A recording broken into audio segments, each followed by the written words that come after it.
2020년 2월에 서울대학교 사회복지학과를 졸업한 14학번 이호정입니다. 저는 지금 관악장애인 자립생활센터에서 5개월 차 일하고 있는 사회복지사입니다. 활동지원팀이랑 자립생활주택팀, 그리고 회계팀, 그리고 거주시설 연계사업팀, 그리고 자립생활지원사업팀이 있는데 저는 이제 자립생활지원사업팀에 속해 있는 사회복지사입니다. 팀명처럼 장애인 자립이 필요한 여러가지 사업들을 진행을 하고 있는데 정서적인 안정을 위한 집단 프로그램부터 해서 개별 자립 프로그램도 지원을 하고 있고요. 그 중에 저는 주거환경 개선, 그리고 장애인과 비장애인 자조원 모임 프로그램, 그리고 토요일에 진행하는 난타 프로그램, 그리고 이제 인권옹호 영역 강화 교육도 진행을 하고 있고요. 그리고 이제 원예 프로그램이랑 모니터링도 제가 필요시 목요일 금요일에 지원을 하고 있습니다. 저는 일단은 매주 월요일에 아침에 8시 반에 회의를 진행을 해요. 한 30분 정도 회의를 진행을 해서 그 주에 어떤 업무를 하는지 다 같이 브리핑을 하고, 그리고 저 같은 경우는 이제 목요일이랑 금요일은 이제 다른 선생님들이 지원하는 프로그램 지원을 나가고, 그리고 그 외에는 기한문이라고 해서 계획안이라던가 품위서 이런 거 각종 서류 작업들을 진행을 하고 있습니다.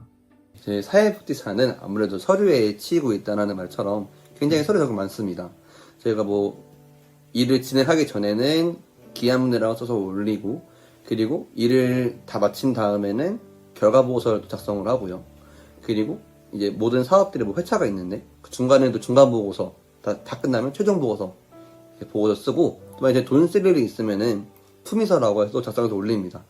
이런 식으로 서류 작업이 굉장히 많고, 저희는 아무래도 다 같이 사업을 진행을 하는 팀이기 때문에 굉장히 팀끼리 소통을 활발하게 진행을 하고 있어요. 그래서 좀 더 따스하고 둥글둥글한 팀 내의 분위기가 있습니다. 원래는 굉장히 바쁜 시기예요, 지금이.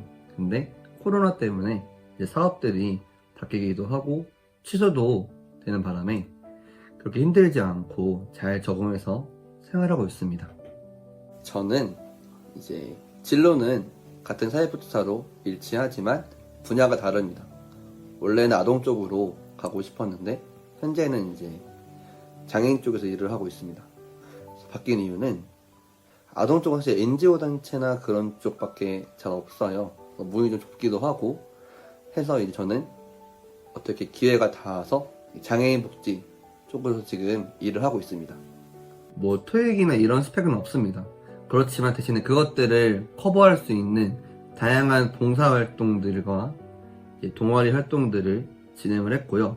학교 내에서 굉장히 많은 활동을 했어요. 다 했습니다. 학교에서 할 수 있는 거는 과 내부터 해서 교수님 조교도 하고 동아리 활동도 하고 여러 가지 하면서 선배들과의 유대를 쌓았고 선후배간의 유대를 쌓음을 통해서 많은 도움이 되었죠. 그리고 이 동아리 활동을 아무래도 오래 하다 보니까 거기서 각종 일어나는 활동들을 통해서 자기소개서 쓸 때 나한테 이런 경험이 있다, 저런 경험이 있다 풀어내기에 굉장히 큰 강점이 됐고, 저는 또 그리고 4학년 때 이제 복지관에 직접 연락을 해서 봉사활동을 한 6개월 정도 진행을 했어요.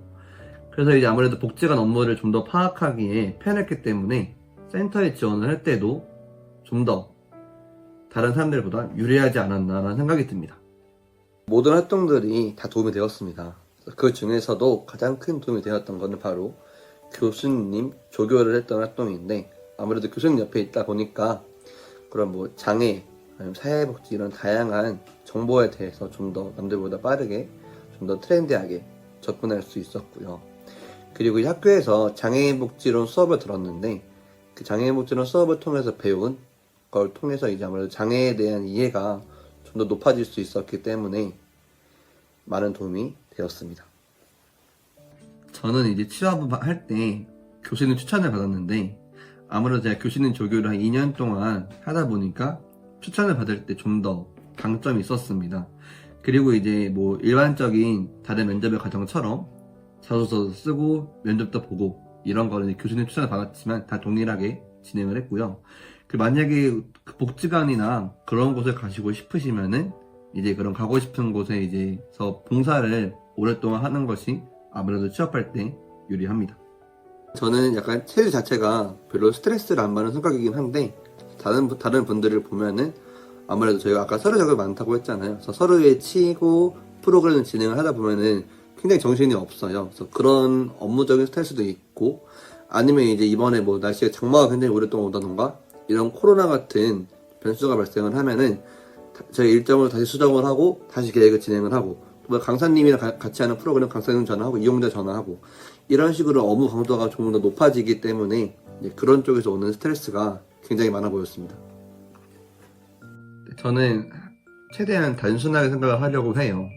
그런 거에 일에 오래 머물러 있지 않고 그냥 금방금방 잊으려고 노력하기 때문에 스트레스를 별로 안 받는 편이기도 하고, 만약에 스트레스 받는다 그럼 저는 이제 뭐 집 가는 길에 이런 풍경 사진들을 찍는다던가, 아니면 인스타그램에 제가 또 여러 가지 뭐 사랑, 이별, 위로 다양한 주제로 글을 쓰고 있거든요. 그래서 우리 여기 아래에 보시면 주소가 뜰 텐데 거기 또 친추해 두시면 제가 바로 칼마팔 하겠습니다. 친구들 수다 떨기도 해요. 이렇게 다양한 식으로 저는 스트레스를 풀고 있기 때문에 아직까지 스트레스를 받지 않고 있습니다. 일단은 저는 사회복지사가 분야별로 하는 일이 다 굉장히 다를 거라고 생각을 했어요. 근데 막상 이제 직장에 들어가니까 그렇게 크진 않고 일반적인 뭐 서류 작업들을 다 동일합니다. 그래서 요약을 하면은 저희가 취업할 곳은 굉장히 많습니다. 눈을 낮추면은 취업할 곳은 많은데 생각보다 여기 쉽지는 않아요. 이 말이 조금 웃기기는 한데, 아무래도 복지관 같은 데 만약 가시고 싶으시다면은 여러분이 가고자 하는 분야에 봉사활동을 많이 하는 게 더 좋지 않을까라는 생각을 하고 있습니다. 뭐 다른 직업들도 그렇겠지만 특히 사회복지사라고 하면은 남을 도와주는 거기 때문에 보람이 가장 큰 장점인 것 같습니다. 사실 이제 나로 인해서 누군가가 변화되고 그 변화된 모습을 내가 지켜본다는 게 생각보다 되게 짜릿한 일이거든요. 물론 어렵습니다. 하지만 쉽지 않기에 더욱 강점이라고 생각합니다. 여기 이제 우스갯소리로 그런 말이 있잖아요. 사회복지사 2명이 결혼하면은 조생활 소급자다 라는 말이 있는데, 사실 사회복지사가 물론 돈을 많이 벌진 않아요. 많이 벌진 않지만 그래도 먹고 살 만큼 크게도 또 적게 벌진 않습니다.